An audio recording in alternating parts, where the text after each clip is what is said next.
今天我们继续来聊外星人。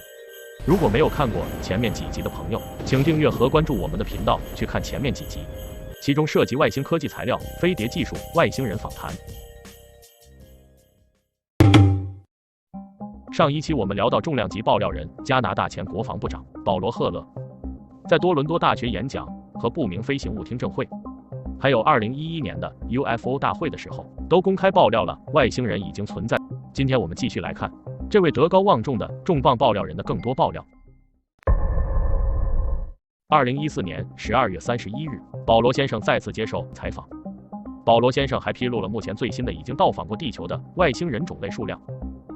几年前，他掌握的信息表明，外星人的种族在12种以内。不过从最新报告来看，目前已知的外星人已经多达80到200种之多，这是一个惊人的数字。保罗先生还说，他收到的最新报告还表明，有一些外星文明在地球几个地方都设有基地。这些外星人形态各异，其中有一个种族看起来像螳螂，而小灰人就和我们看到的爆料差不多。还有的是高大灰人种族，还有一种更接近于人类的种族，叫诺迪克族的外星人，也叫北欧外星人。他们是来自昴宿星团，他们就在美国内华达空军基地里面工作。他们身材非常高大，大概在1.8米到2米之间，金色的头发，蓝色的眼睛，皮肤非常白。他们就算走在街上，人类和他们擦肩而过，也便认不出来。他们之间的沟通是有心灵感应，内心非常善良，关注人类的爱与精神成长，并为人类提供适当的保护。他们还非常关心地球的环境和世界和平，对核武器表示担忧。保罗先生表示，宇宙中充满了各种生命，有太多不可能，比我们先进的种族比我们还要谦虚，而很多人类却自大地认为宇宙中不会存在除人类以外的文明。如果外星种族已经在地球生存这么长时间了，那么人类应该最为关心外星人的目的到底是什么。保罗先生表示说，外星人和地球人最近几年频繁接触，每种外星人对人类的目的都不太一样，他们中大部分是想帮助人类，也有那么1、2种外星人对人类别有所图。保罗先生说，这些外星人来自宇宙的4面8方，抛开其他外星系不说，在我们太阳系内部就有外星人，他们来自土星的一颗卫星，还有来自金星和火星。所有外星人相互之间都是有联系的，他们之间存在一个外星联盟，有着相关的组织协议规定，例如不能在不被邀请的情况下干预人类的自身发展。他们认同地球是地球人的家园，人类有权自行发展、自行管理。但是近些年，外星人对于人类滥伐森林、污染河川、排放废水到海洋当中等等伤害地球的事情是十分不满的。更危险的是，人类自从发明了原子弹之后，不仅仅会破坏地球的生态环境，也会破坏他们的空间。因此他们更希望和人类合作，教导人类更好的生活方式。他们会从人类中挑选出一些不害怕外星人并且合适的人类和他们进行合作。这些外星人的科技超级先进，人类科技和他们之间存在着非常巨大的鸿沟，而人类近现代的科技成就和突破有很多也都是来源于这些外星科技。咱们回想一下，40几年的时候，也就2战的时候，人类还在用螺旋桨飞机，非常落后。到60几年的时候，就突然能登月了。短短的20年，人类从螺旋桨飞机到登月，怎么突然有这样的科技飞跃呢？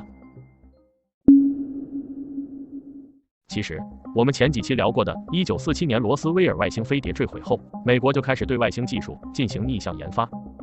保密措施相当谨慎。美国会将这些外星技术拆分成很小的环节，每个细小的环节都在不同的实验室进行研发，比如将一个很小的碎片交给一个实验室去研究，这样化整为零的方式就能够很好的保密。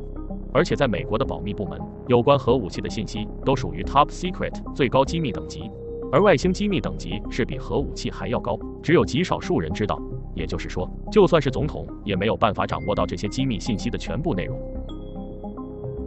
保罗先生说，美国从逆向工程研发中获利不少，人工智能、机器人、微型芯片、集成电路等，这些就是几十年前被引进到美国工业中最明显的外星科技，然后又扩散到全世界。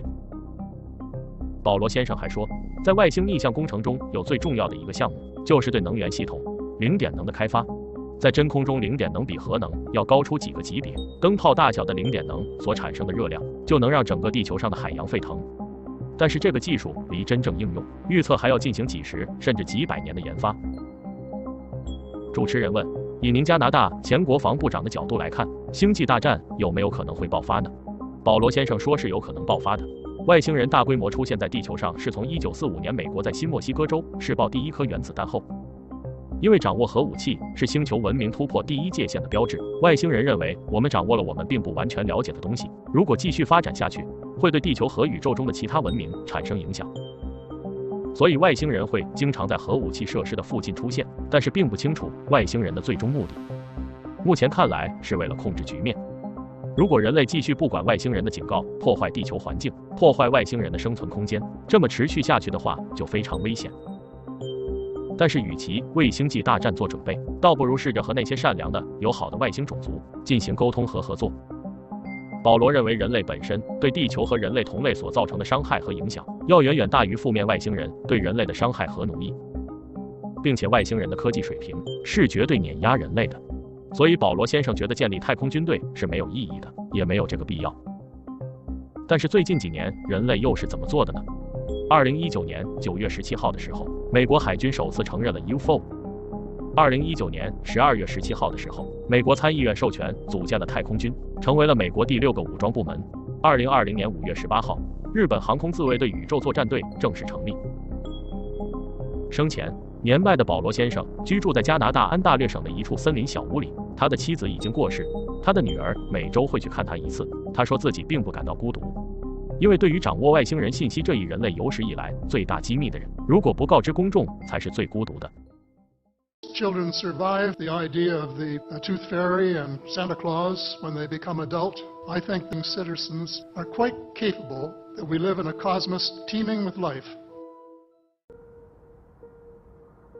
以上就是加拿大前国防部长保罗先生临终爆料的外星人机密。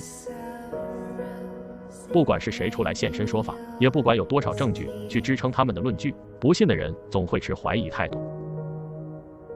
但是不管信与不信，事实是改变不了的。